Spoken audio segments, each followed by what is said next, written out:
느헤미야 8장 6절부터 12절까지 말씀입니다.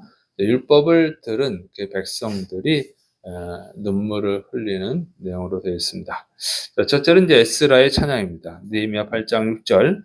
에스라가 위대하신 하나님 여호와님을 송축하며 모든 백성이 손을 들고 아멘 아멘 하고 응답하고 몸을 굽혀 얼굴을 땅에 대고 여호와님께 경배하니라. 자, 에스라는 그 율법책을 읽기 전에 먼저 여호와 하나님을 송축을 했습니다. 그러니까 찬송을 들린 거예요. 그러니까 성경을 읽기 전에 이렇게 먼저 찬송을 한 이유는요. 이 율법은 그 창조주 하나님이잖아요.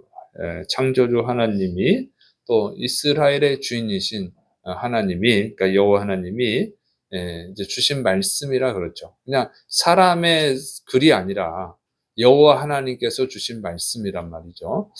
그리고 이 율법은 그 내용이 결국 뭡니까?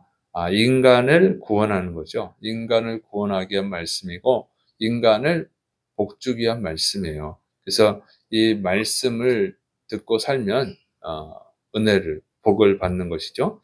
그래서 이제 이 은혜로운 말씀을 준 것을 감사하는 것이고 또 이 찬송하고 그러니까 이제 말씀을 듣기 전에 또 찬송하는 것은 이게 뭐냐면 하나의 예배다 하는 거예요.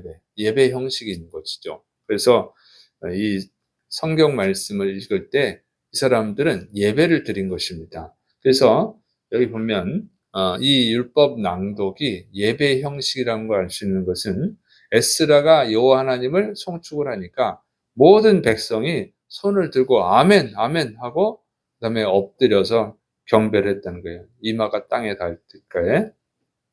그래서 이 이마가 땅에 닿게 여호와 하나님께 경배하죠. 근데 이것은 이제 어떤 그 자세냐면 여호와 하나님을 창조주 하나님으로 자기의 주인으로 인정할 때 하는 그 자세입니다. 그러니까 하나의 예식이죠.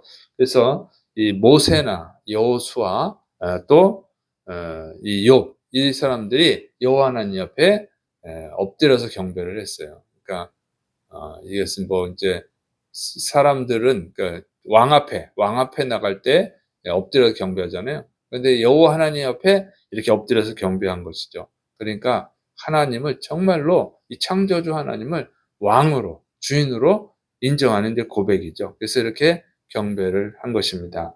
그래서 우리가 하나님의 말씀을 읽을 때 또 하나님의 말씀을 들을 때 바로 이런 그 겸손한 그 자세로 들어야 된다고 하는 거예요. 하나님을 왕으로 인정하고 비록 우리가 이렇게 편하게 의자에 앉아서 예배를 드리지만 그러나 이제 여러분이 그런 정신을 가지고 있어야 된다고 하는 것입니다. 그리고 여러분이 성경을 읽을 때도 집에서 성경을 읽을 때도 나의 왕이시고 나의 주인이시고 온 우주 만물을 창조하신 하나님이 나에게 말씀을 주신다. 나에게 지금 말씀하신다. 그런 마음으로 읽어야 되는 것이죠. 그냥 성경 일독하라 그랬으니까 숙제하듯이 그냥 막 읽어버리고 그러면은 그것은 별로 의미가 없는 것입니다. 성경을 쓰는 것도 마찬가지. 그냥 쓰는 데다 목적을 두면은 그 의미가 없는 것이죠. 하나님이 나에게 주시는 말씀을 내가 잘 잊지 않기 위해서 새기기 위해서 그런 마음으로 읽고 쓰고 그래야지 그것이 은혜가 있는 것입니다. 자, 두 번째는 이제 레위인들의 역할이 기록되어 있는데 해설해 주는 겁니다. 느헤미야 8장 7절부터 8절 예수아와 바니와 세레바와 야민과 악굽과 사부대와 호디야와 마하세야와 그리다와 아사랴와 요사밧과 하난과 블라야와 레이 사람들은 백성이 제자리에 서 있는 동안 그들에게 율법을 깨닫게 하였는데 하나님의 율법책을 낭독하고 그 뜻을 해석하여 백성에게 그 낭독하는 것을 다 깨닫게 하니. 자, 이제 에스라가 율법책을 이제 낭독을 하면 이제 이 옆에 있는 그 예수와 바니 뭐 이런 그 레위인들이 그것을 깨닫게 했다. 이 무슨 말이냐면 해석해 줬다는 거예요. 해석. 통역하고 해석하는 것을 말하는 것입니다. 그러니까 이제 바벨론에서 생활할 때 이제 문제가 뭐냐면은 이 사람들이 바벨론에서 오랫동안 살았잖아요.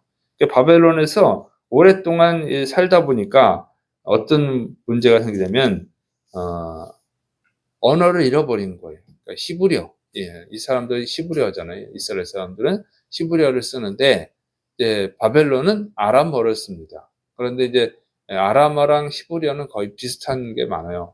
비슷한데 그래도 이제 틀린 면들이 있죠. 그러다 보니까 아람어를 이게 히브리어를 모르는 그 이스라엘 백성이 있는 거죠.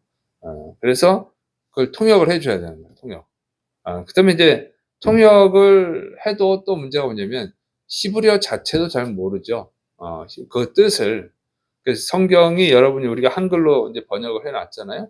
그러나 여러분이 한글로 읽는다고 해서 다 그 뜻을 알 수는 없죠. 그러니까 그거를 또 설명을 해 줘야 되는 거예요. 그 역할을 인제 레위인들이 하는 것입니다. 그러니까 에스라가 한번 읽으면 거기에 인제 통역이 필요한 것은 통역을 해 주고 통역이 필요 없으면 안 해도 되지만 또 이 본 뜻을 알 수가 없으니까 그걸 또 설명을 해 주는 거예요. 그런 식으로 하는 거죠. 그러니까 지금 제가 여러분이 성경을 읽고 여기 뜻을 해설해 드리고 이런 것처럼 아마 이런 형식이었을 거로 봅니다. 어쨌든 이렇게 에 옆에 있는 그 레위인들이 이 역할을 했습니다.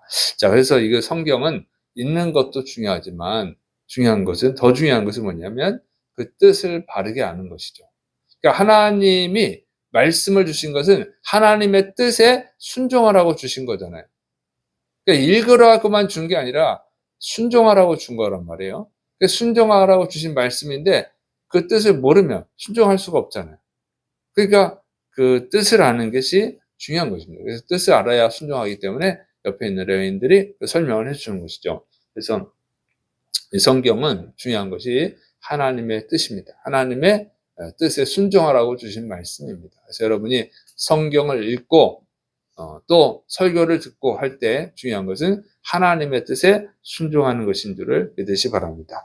자, 그다음에 이제 백성들이 우는 내용으로 되어 있어요. 느헤미야 8장 9절. 백성이 율법의 말씀을 듣고 다 우는지라 총독 느헤미야와 제사장 겸 학사 에스라와 백성을 가르치는 레위 사람들이 모든 백성에게 이르기를 오늘은 너희 하나님 여호와님의 성일이니 슬퍼하지 말며 울지 말라 하고, 자, 율법의 이제 말씀을 들은 백성들이 울은 거예요. 왜 우느냐면 깨달은 게 있으니까 그렇죠. 그러니까 이 사람들이 이 바벨론에서 오랫동안 정말 고통스러운 생활을 했잖아요. 포로 생활을. 그리고 또 이제 예루살렘에 돌아왔습니다만 또 여전히 어려움들이 있었어요. 그 어려움들의 원인을 깨달은 거예요. 뭐예요? 하나님의 말씀에 불순종했을 때 그런 어려움이 생긴 거죠. 그러니까 요시야 왕이 성전에서 율법책을 발견하고 그것을 읽었을 때 그래서 통회를 하죠. 우리 남유다가 왜 망해 가는지를 알게 된 거예요. 그래서 눈물을 흘리고 신앙 개혁을 했잖아요. 신앙 개혁.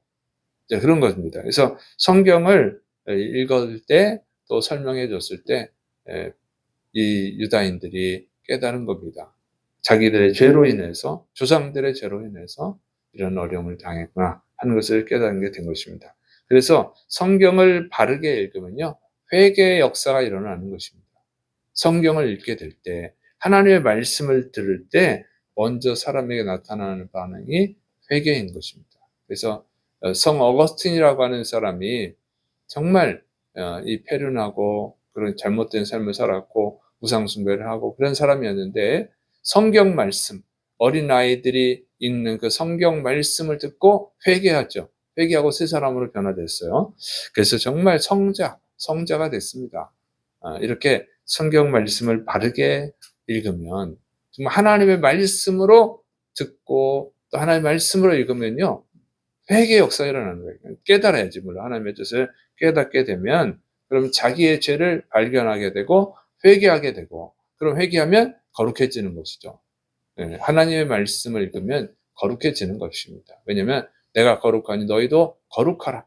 그러니까 인간을 거룩하게 만들기 위해서 주신 말씀이에요. 그래서 회개가 일어나고 거룩해지는 줄을 믿으시길 바랍니다. 근데 성경을 아무리 읽어도 설교를 아무리 들어도 회개가 없다. 그러면 이제 잘못 있는 것이죠. 그냥 읽는 거에 목적을 두는 것이죠. 뭐 듣는 것에 목적을 두는 거죠. 그건 참 슬픈 일이죠. 여러분 하나님의 말씀으로 들어야 돼요. 하나님이 나에게 하신 말씀으로 들어야 됩니다. 내가 무엇을 하기 원하시는가? 그렇게 이제 들으면 이제 변화가 일어납니다. 자, 이제 에스라가 그런데 이제 우는 백성들에게 울지 말라고 말립니다. 여호와님의 성일이니까 울지 마라. 여호와님의 성일이라는 것은 여호와님을 즐거워하고 기뻐하고 감사드리는 날이다 그 얘기입니다. 그래서 에스라가 이 지금 성경을 율법을 낭독하는 날이 어떤 날이었어요? 7월 초하루 나팔절입니다. 그래서 이때가 이제 나팔절 기간이에요. 그래서 종교력은 또 새해입니다. 새해 첫날. 그러니까 우리나라식으로 하면 1월 1일 있죠. 1월 1일 새해 첫날입니다. 그래서 이때는 하나님이 왕 되심, 그 나팔절에 하는 것이 하나님의 왕 되심, 그리고 하나님의 통치를 인정하는 것입니다. 나팔을 부는 거예요. 나팔을 불어서 또 죄를 회개하고 또 하나님이 새해를 주신 것, 새해를 주신 것을 감사합니다. 하나님이 구원을 주신 것을 또 감사드리는 거예요. 이런 의미가 있습니다. 여러 가지 의미가 있죠. 그래서 이 날은 어쨌든 여호와 하나님께 감사드리고 여호와님을 기뻐하는 날이다 그 얘기죠. 그래서 눈물만 흘리고 있지 말고 이제 기뻐하라고 하는 것입니다. 그러니까 이제 회개하는 거 당연히 회개하죠. 그런데 계속 울기만 하면 안 된단 말이에요. 슬픔 속에만 잠겨 있으면 안 되는 것이죠. 그러니까 우리 예수님께서 우리를 구원해 주셨어요. 얼마나 감사합니까? 예수님이 내 죄 때문에 죽으셔서 얼마나 가슴 아픈 일입니까? 그러니까 우리가 눈물을 흘리면서 회개해야 마땅하죠. 그러나 그렇게만 계속 있으면 그건 또 하나님의 뜻이 아니죠. 회개하고 이제 기뻐하고 용서해 준 것을 기뻐하고 이제 감사하면서 이제 주님을 기쁘시게 하기 위해서 살아가야 되는 거죠. 구원받았음을 기뻐하고 구원해 주신 하나님을 기뻐하고 예수님을 기뻐하고 하나님을 위해서 하나님께 영광 돌리는 일들을 해야 되는 거죠. 그렇게 이제 바뀌어야 되는데 어떤 분들은 너무 그냥 울기만 하는 그것은 바람직하지 않습니다. 그러나 요즘은 그런 사람은 없고 옛날에는 정말 순수한 시대가 있어서 옛날에 보면 그 예수님의 십자가 그 사랑에 감격하고 해서 계속 오는 분들이 있었어요. 옛날에는. 그러면 그것도 설명을 해줘야 돼. 그것만 하나님 기뻐하시는 거 아니다. 이렇게 막 설명을 해줬는데 제가 지금 설교하다 지금 생각해 보니까 요즘은 그런 사람이 없습니다. 참 시대가 참 악한 시대 같아요. 자, 어쨌든 회개하고 나서는 이제 주님을 기쁘시게 하기 위해서 기쁜 마음으로 또 찬송하고 주님을 기쁘시게 하는 일을 해야 되는 줄을 믿으시 바랍니다. 그 다음에 이제 음식을 나누는 내용으로 되어 있어요. 느헤미야 8장 10절 12절 느헤미야가 또 그들에게 이르기를 너희는 가서 살진 것을 먹고 단 것을 마시되 준비하지 못한 자에게는 나누어 주라. 이 날은 우리 주의 성일이니 근심하지 말라. 여호와님으로 인하여 기뻐하는 것이 너희의 힘이니라 하고 레위 사람들도 모든 백성을 정숙하게 하여 오늘을 이르기를 오늘은 성일이니 마땅히 조용하고 근심하지 말라 하니 모든 백성이 곧 가서 먹고 마시며 나누어 주고 크게 즐거워하니 이는 그들이 그 읽어 들려준 말을 밝히 알미라. 그래서 이제 이게 지금 새벽 6시부터 성경을 읽기 시작했다고 그랬죠. 그리고 이제 정오가 된 거예요. 16시간을, 그러니까 6시간 동안 성경을 읽은 겁니다. 성경을 들은 거예요. 백성들이 새벽에 6시에 모이려면 어떻게 해야겠어요? 먼 곳에 있는 사람은 새벽 5시부터 나왔을 거 아니에요. 그럼 밥을 먹었겠어요? 밥도 못 먹고 지금 이게 6시간 동안 성경을 읽고 있는 것입니다. 듣고 있는 거. 배가 고프잖아요. 이제 그만 울고 이제 음식을 나눠 먹으라고 하는 것이죠. 그래서 자기가 준비한 음식들을 먹는데 또 가난한 백성들 있잖아요. 그럼 나눠주고 참 그래서 은혜로운 시간이 되는 것입니다. 그리고 여호와님을 기뻐하는 것이 너희의 힘이다. 이 말씀 뭐냐면 여호와 하나님과 동행하는 것, 이 말씀을 듣고 그 말씀대로 살아가는 것이 너희의 힘이다 그 얘기예요. 그러니까 하나님을 기뻐해야 하나님과 동행하죠. 하나님과 동행한다는 것은 말씀대로 살아가는 거예요. 그럴 때 하나님과 동행하는 것이죠. 그리고 하나님이 힘이 되어주시는 거예요. 그래서 이제 백성들한테 기뻐하고 이 말씀대로 살아갈 것을 말하는 거죠. 그래서 이 백성들이 모여서 함께 이제 식사를 나눕니다. 그럴 때 이 큰 은혜가 있었다고 하는 것이죠. 그래서 큰 즐거움, 큰 기쁨이 있었던 것입니다. 그래서 정말 하나님의 말씀을 바르게 할 때 또 이 사람들이 기쁨을 얻게 된 것이죠. 그래서 우리가 정말 하나님의 뜻을 알기 위해서 성경을 읽어야 되고 설교를 들어야 되는 것입니다. 그리고 그 뜻을 알게 됐을 때 정말 회개도 해야 되고 그다음에 기뻐하고 이 말씀으로 하나님과 동행해야겠다. 이런 마음을 가져야 될 줄을 믿으시 기 바랍니다. 그리고 또 성도들과 함께 서로 격려하면서 이 말씀대로 살아가자. 이렇게 격려할 때 큰 은혜가 임할 줄을 믿으시기 바랍니다. 기도하겠습니다. 사랑이 많으신 하나님 아버지, 우리를 구원하기 위해서 또 우리에게 복을 주시기 위해서 이 귀한 생명의 말씀, 이 성경 말씀을 주신 것을 감사를 드립니다. 하나님, 우리가 이 말씀 앞에서 회개하고 이 말씀에 순종함으로 여호와 하나님과 동행하게요 주옵소서. 또 다른 영혼들에게 예수 그리스도의 생명의 복음을 전해서 다른 자들도 구원할 수 있도록 은혜를 베풀어 주옵소서. 주께서 역사하심 믿고 예수님의 이름으로 감사하며 기도드립니다. 아멘.